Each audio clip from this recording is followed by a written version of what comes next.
tengo que hacer una gran presentación porque ya la conocen. Ya la conocen porque hace unos meses, un tiempo, tuvimos la dicha de tenerla en Nuestra Fe en Vivo. La voy a recordar simplemente, es la hermana Ángela de Fátima Coelho. Ángela, muchísimas gracias porque nuevamente Dios me concede la dicha de volverte a tener así, otra vez en vivo y a todo color. No, Pepe, es mía la gracia. Yo que te agradezco de estar aquí en tu programa, Nuestra Fe en Vivo. Ajá. Cuando ella estuvo, si usted no vio aquel programa que tanta gente nos lo comentó que les encantó, Ángela nos contó un poco de ella, de su vida, de cómo fue su vocación, etcétera. Así que busque en internet aquel programa. Porque hoy quiero aprovechar la presencia de Ángela, que no es muy frecuente tener a una postuladora que esté con nosotros, que hablemos un poco de algo que ustedes lo están viviendo con nosotros. Este gran evento que está por celebrar sus 100 años, la aparición, la visitación de María en este territorio portugués Fátima a esos tres pastorcitos, Jacinta, Francisco y Lucía. Ángela, cuéntanos cuál es tu papel en la vida de estos tres pastorcillos que la Virgen eligió, Jesús eligió para darnos ese mensaje del cual vamos a hablar, pero ¿cuál es tu relación con Fátima, con el evento de Fátima?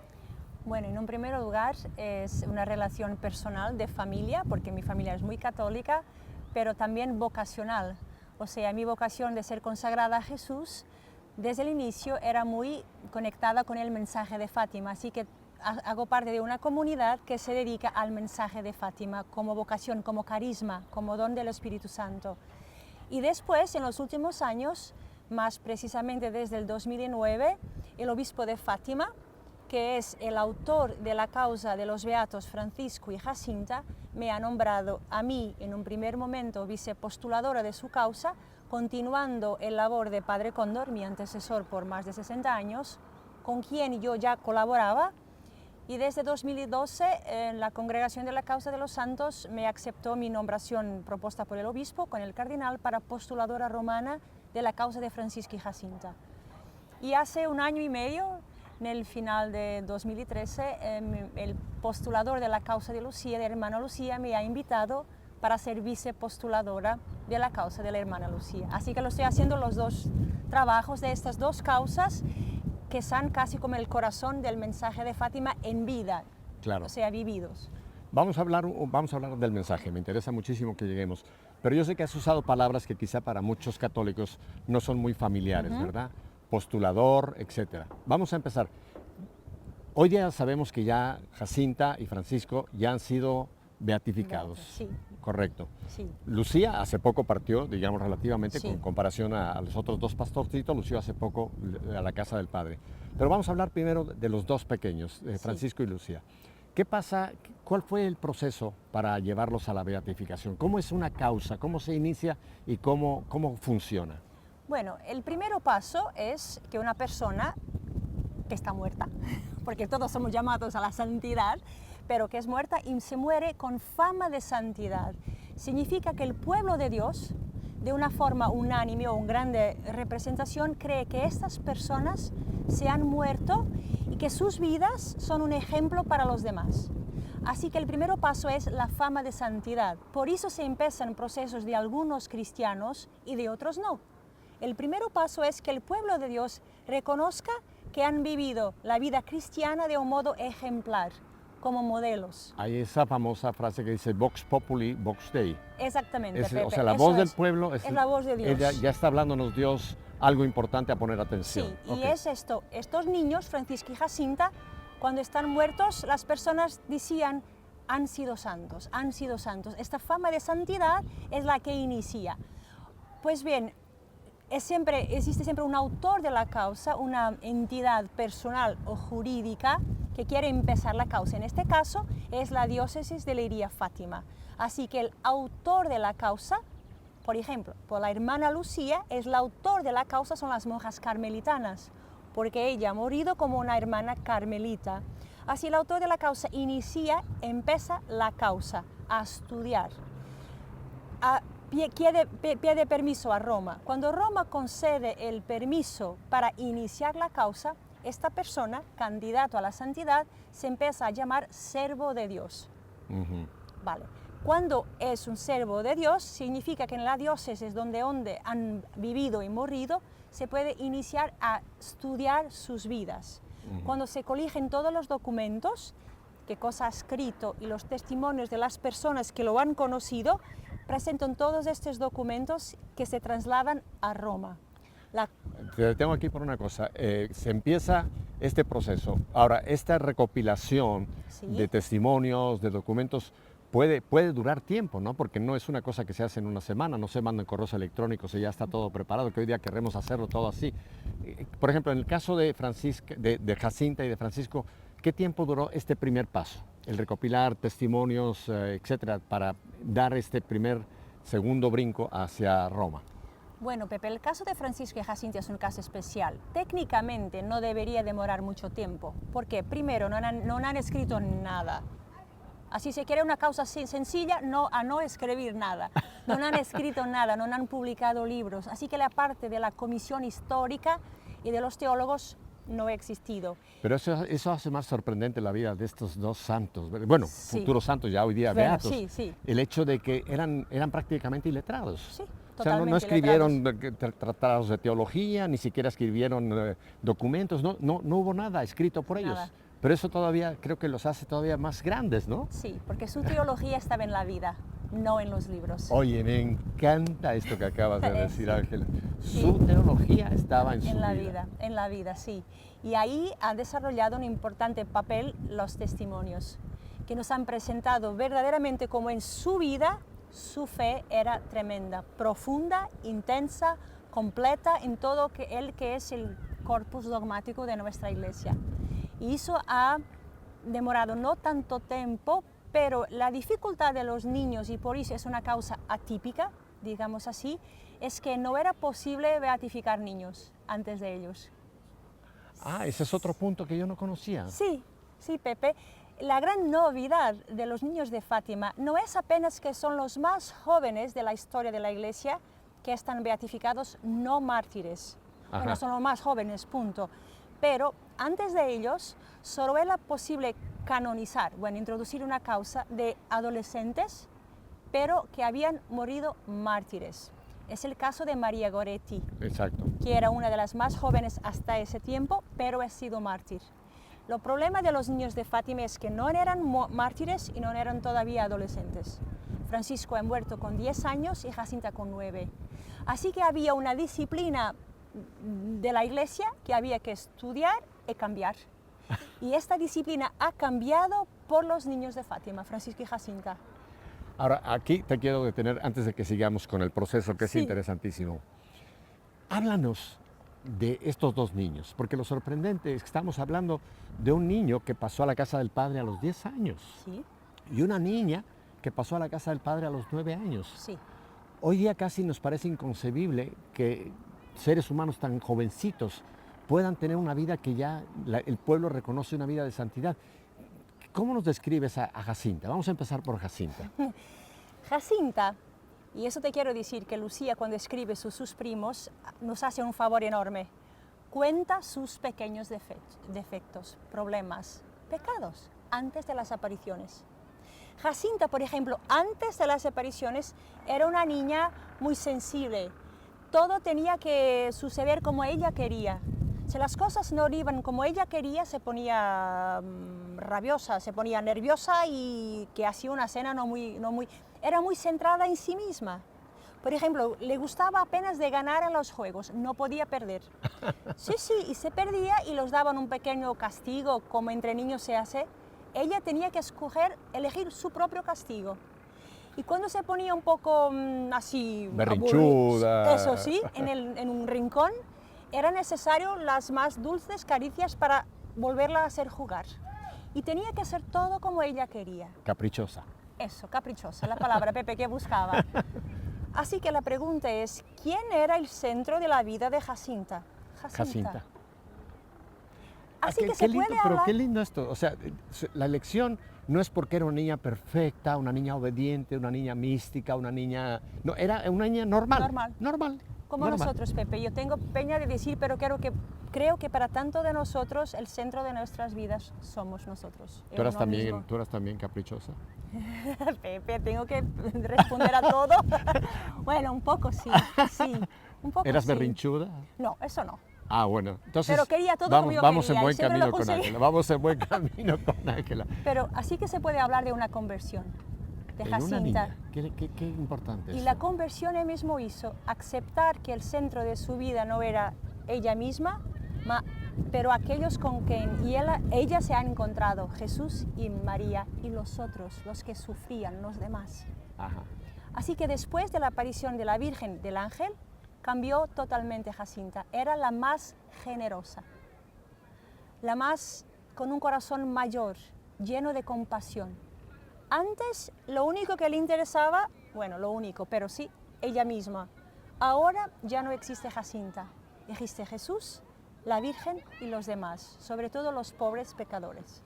Se aplica un poco aquella famosa frase de Pablo, ya no soy más yo, Que vivo, es Jesús Cristo que vive en mí. Y sabe que me parece muy interesante lo que estás diciendo, Pepe, porque verdaderamente en aquel momento, obviamente no estoy hablando de Lucía, aquella que uno ve a configurarse más con Jesús es propiamente Jacinta.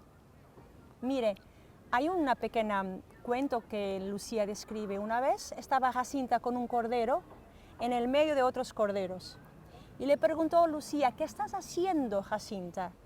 Ella contestó, hago como nuestro Señor, en un santiño que he visto donde estaba Jesús, el buen pastor. Ajá. Pero esta palabra, hago como nuestro Señor, es, en mi opinión, el sumario, el resumen de la vida de reflejo Jacinta. de Jacinta. Y mira, hasta el final, incluso, sobre todo en su momento de su muerte, ella se configuró con Jesús. Se muere con una herida en su costado, como Jesús. Se muere sola en el hospital, sin su papá, sin su mamá, sola. Esto me era totalmente desconocido. ¿Ella tuvo un estigma entonces? No, no fue estigma. tuvo una influencia. Oh, ¿era una enfermedad? Una enfermedad. Okay. Con los dos han venido, Francisco y Jacinta tuvieron una enfermedad. Después, esta enfermedad, que era una influencia, se cambió en una neumonía. Ah, bueno, ya. Después en un absceso. Así que la infección se pasó de los pulmones a la piel, como sucede tantas veces. Sufrió. Pero se murió con esta herida. A mí me parece una metáfora de su amor, que era tan grande que no podía caber en el pecho, tenía que salir. Ajá.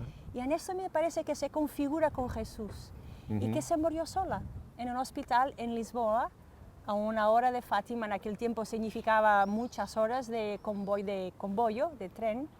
Y se murió sola como Jesús, abandonado en la cruz.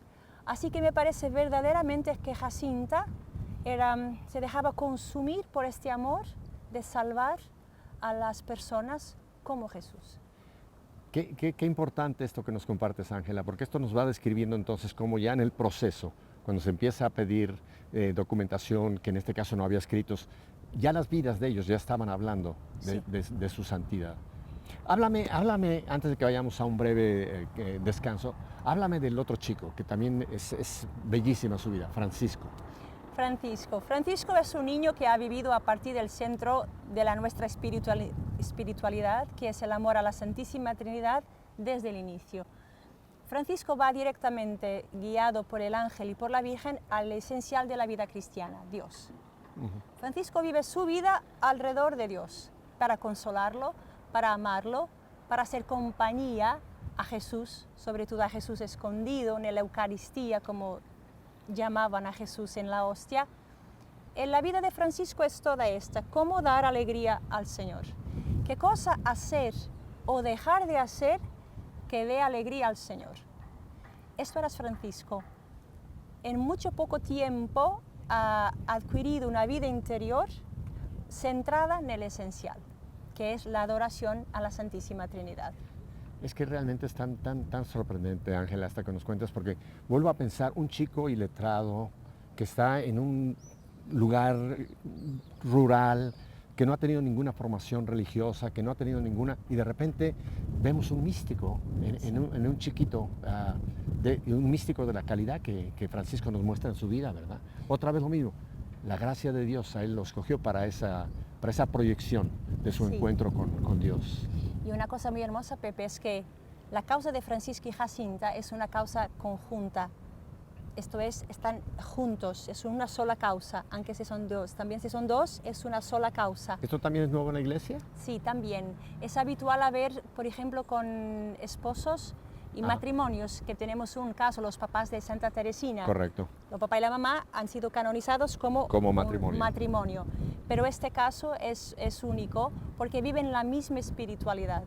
Y si miras a los dos, Francisco más contemplativo, Jacinta más activa, movida por una grande compasión por los pecadores, ves en conjunto la misión de la Iglesia, que es contemplativa y activa al mismo tiempo. Ora y labora, por decirlo de Sí. alguna palabra. Sí, de San Benedicto. San Benedicto. Esta es la vocación de cada uno de nosotros. Sí, No sí. es que debemos separar la vida de oración de la vida activa, de nuestras profesiones. No, es traer la vida de fe en mi trabajo. Sea un trabajo directamente relacionado con la Iglesia o no, mi trabajo como médico, como profesor, como ingeniero. Sino separar la contemplación de la acción en favor de los demás, pero hacerlo juntos. Creo que estas causas también nos hablan de esto. Tú tienes tan fresco esto porque obviamente tú estuviste en todo el estudio de esto, toda la preparación para poderlo mandar a Roma, o sea que creo que la información que tú nos estás dando es lo más autorizado que quizá podemos decir y podemos encontrar. Mira qué dicha tenerte aquí en este pedacito de cielo compartiéndonos todo esto, ¿verdad? Sí. Entonces ya que tienes estas dos situaciones, y ya no hubo escritos, simplemente la voz del pueblo, las virtudes que se encuentran, Sí, esto entonces ya se forma un expediente, llamémoslo de alguna manera, y el obispo, ¿quién es el que manda a Roma el caso? Bueno, el obispo Con el postulador. sí quiere una persona que se llama postulador, que es como el abogado de la causa, que va coligiendo todos estos documentos, los testimonios de las personas en el caso de Francisco y Jacinta, y mande a Roma. Ahí un postulador romano trabaja haciendo lo que llamamos en Roma, en el lenguaje de las causas, la positio. Significa hacer un resumen de las virtudes y probar, vaciando en aquellas pruebas, cómo han vivido la fe, la esperanza, la caridad, las virtudes morales, la oración. Así que se hace un sumario, posiciones, los teólogos van a votar en Roma y cuando el Santo Padre aprueba la heroicidad de virtudes, se pasan a llamar de siervos de Dios venerables. Te voy a detener aquí, tenemos que ir a un breve corte, unos breves mensajes, pero vamos a continuar porque tú nos vas llevando casi como en una novela de episodio en episodio. Sí. Ustedes están escuchando cosas que quizá no conocíamos, ¿verdad? Y ahora viniendo de una autoridad como es Ángela de Fátima. Así que quédese con nosotros porque vamos a continuar con todo este proceso que nos está dando tanta luz. Volvemos enseguida.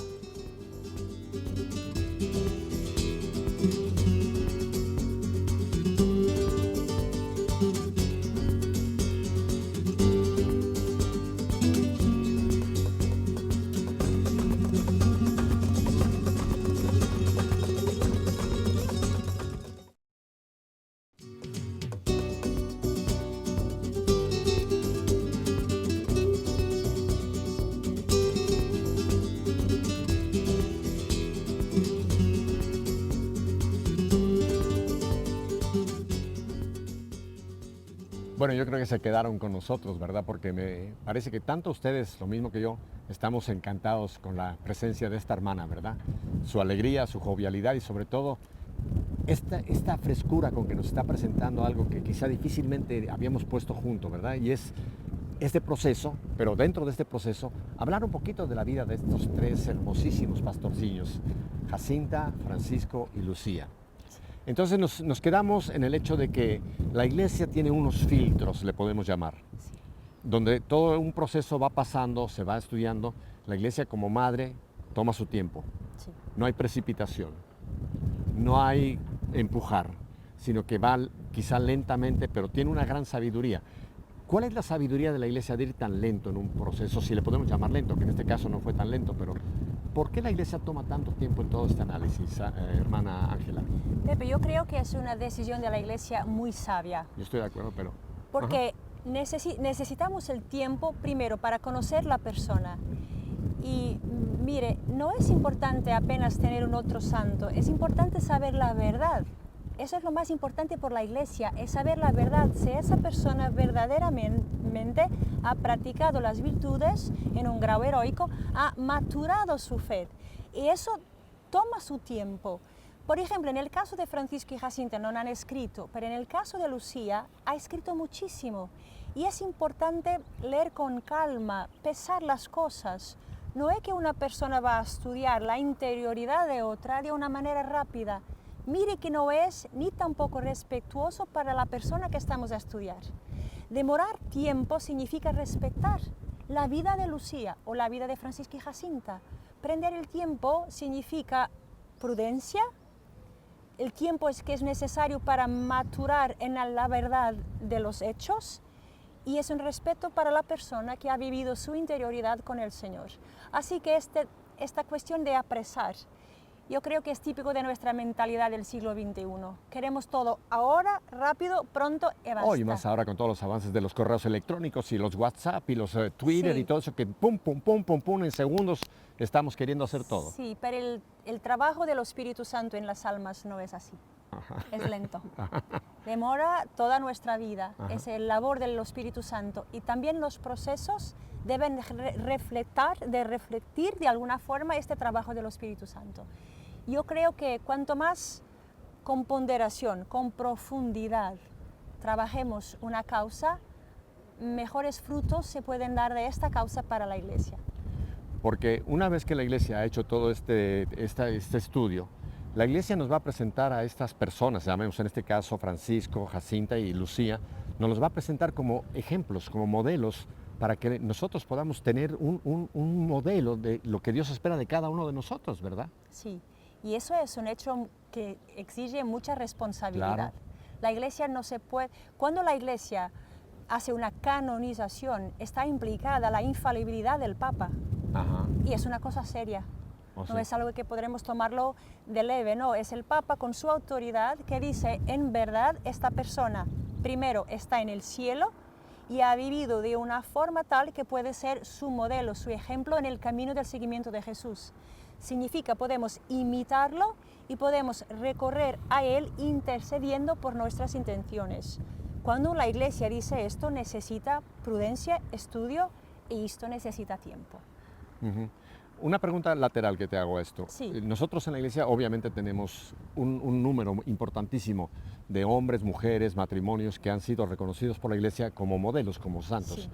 Pero ¿no crees tú, Ángela, hermana Ángela, que en el cielo quizá hay millones más que quizás no han tenido una causa, no ha habido un estudio y que quizás también han vivido una vida santa, una vida heroica? ¿O nos limitamos a los santos que están en el calendario romano? Espero que no, Pepe. No, seguro que no. No.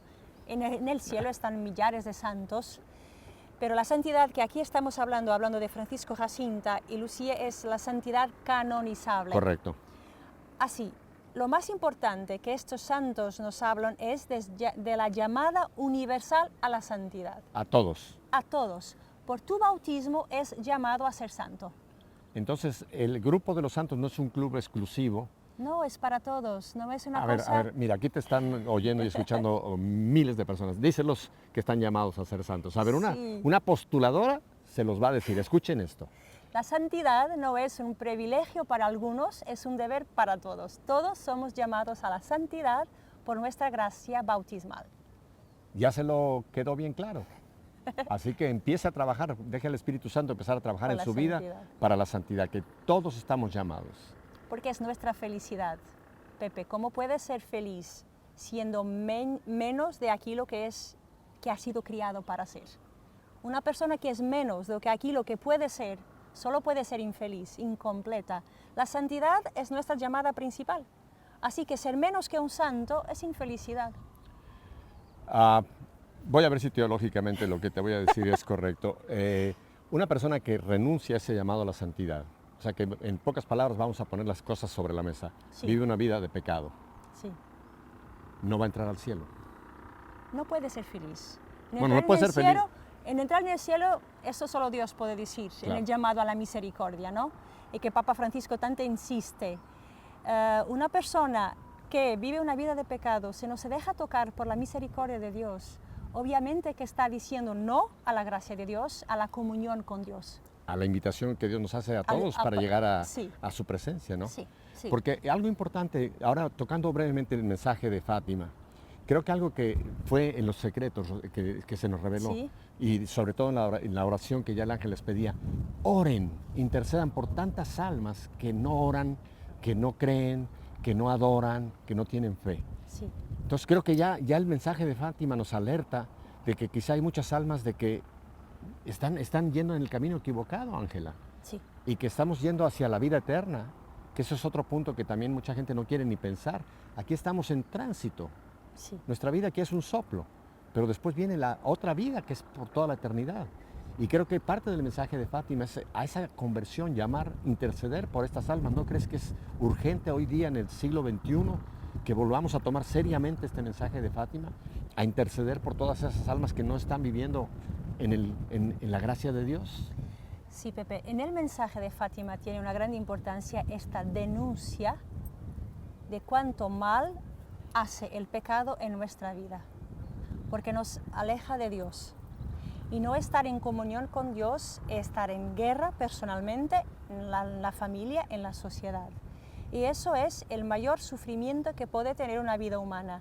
Y eso la Virgen nos deja claro mostrándole el infierno a los pastorcitos. Así que es un llamado esencial a esta verdad, que aquí en la tierra no es nuestra morada permanente. Nuestra morada permanente es el después de la muerte y que la elección de dónde queremos ir está en nuestras manos, está en nuestra libertad.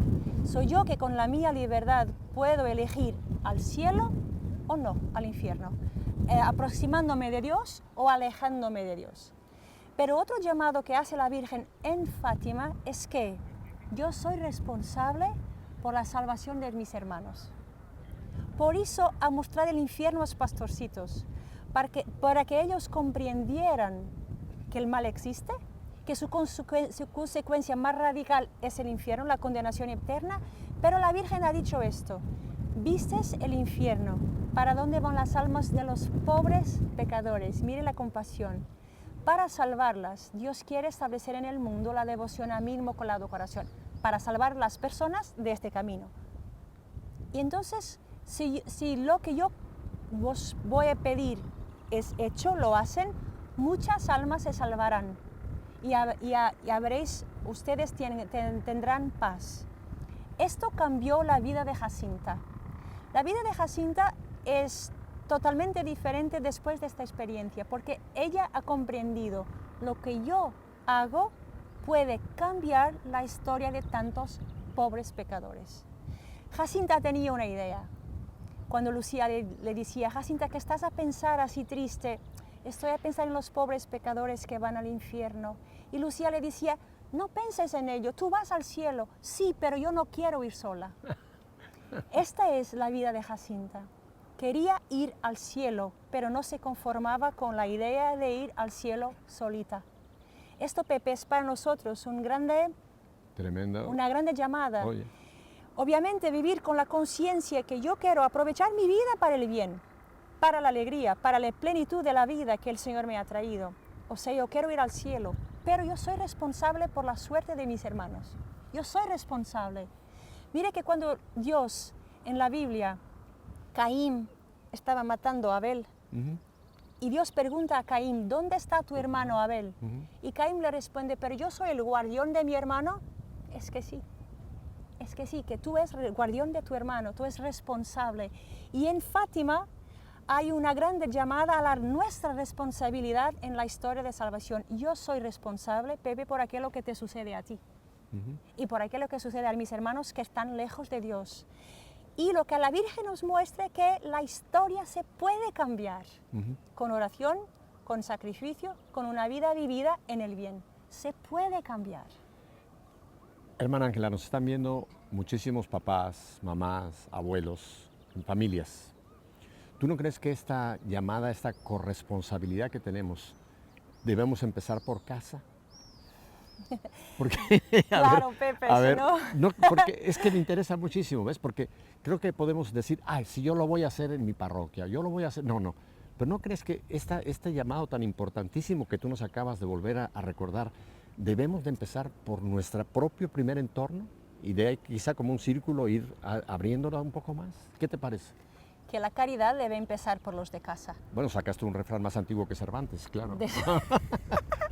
Después, se nos sobra tiempo y caridad y amor, ahí sí debemos ir a otros lugares, pero si somos simpáticos, cariñosos, con ternura, por el vecino, por la parroquia y no en mi casa, es una inconsistencia de mi vida que más cedo o más tarde va a dar sus frutos negativos.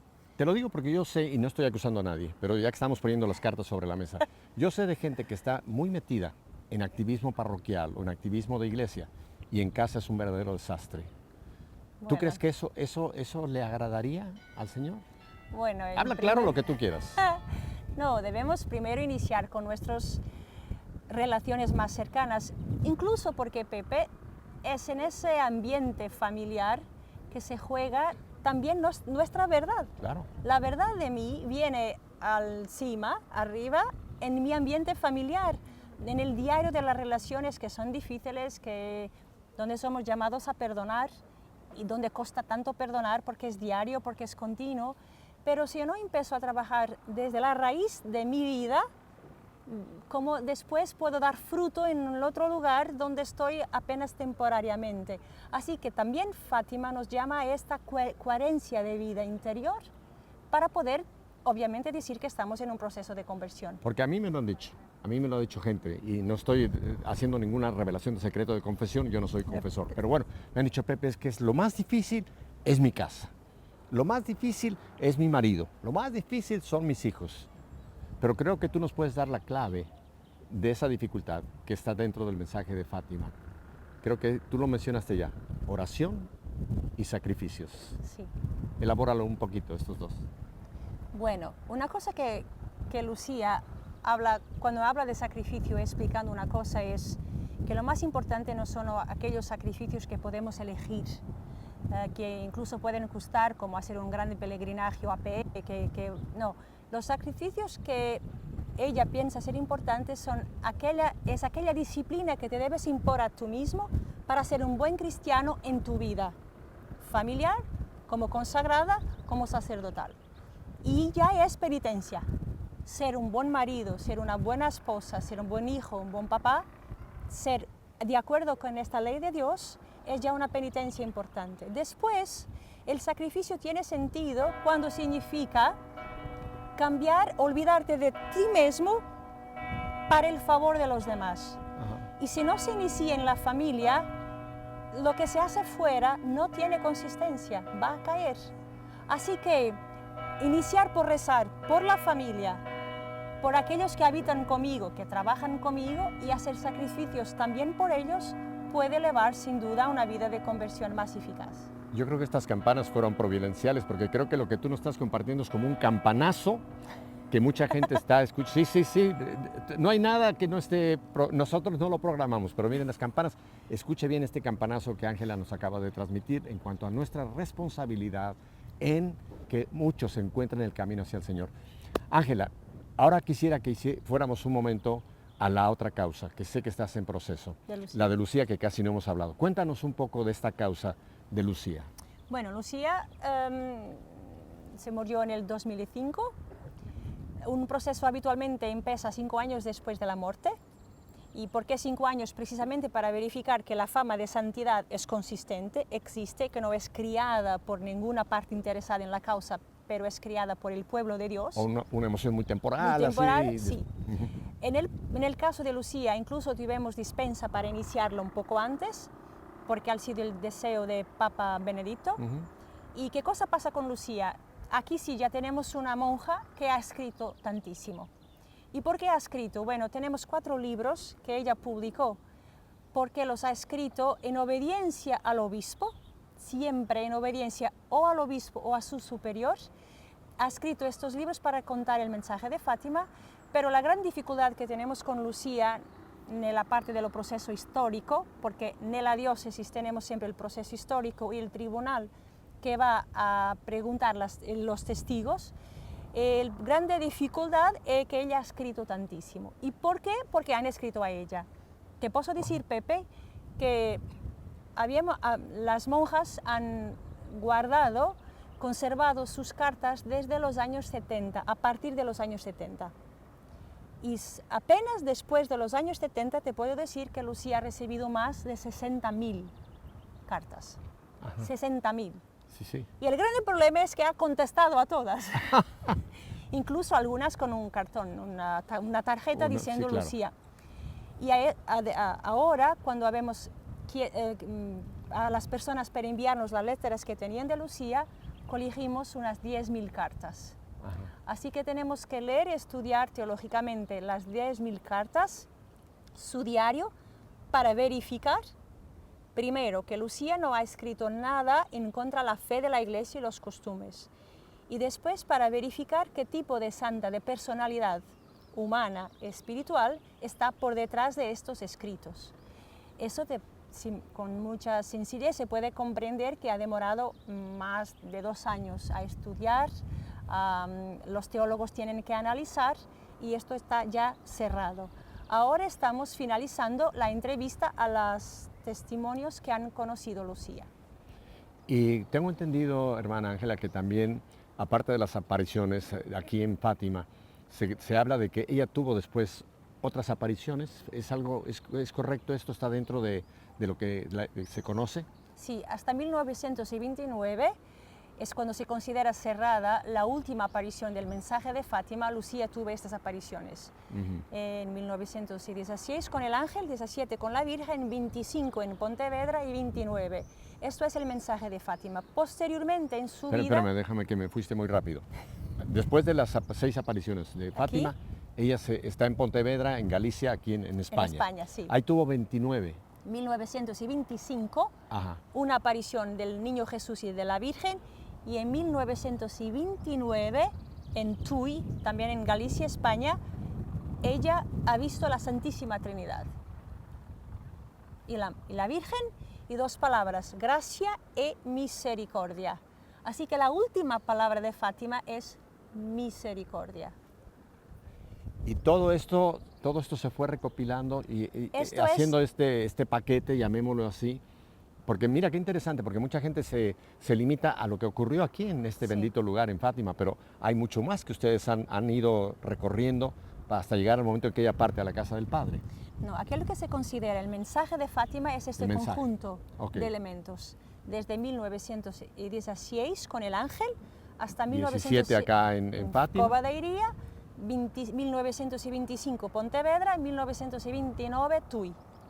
Esto es el mensaje de Fátima, aquello que Lucía ha visto o escuchado y que es para la Iglesia, que no es para sí propia, pero para la Iglesia. Donde se habla desde el ángel, desde la adoración, aquí a la Virgen, su corazón inmaculado, la dimensión profética de Fátima, en el 1925 los primeros sábados y en 29 la grande visión de la Santísima Trinidad con esta dimensión de gracia y misericordia y donde la Virgen ha pedido la consagración. Con esto termina la parte pública, digamos así, del mensaje.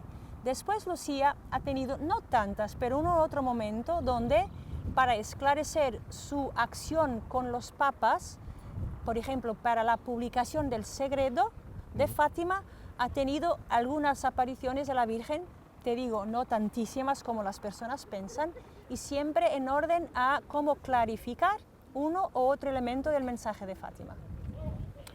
Quiero traer algo que es puntiagudo y que mucha gente no quiere ni tocarlo.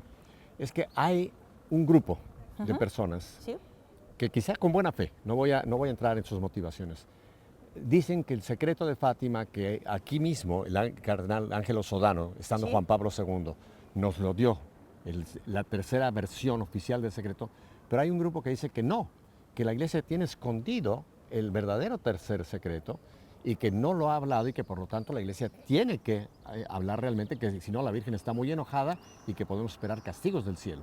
¿Qué dices tú de este otro grupo que tienen esta versión?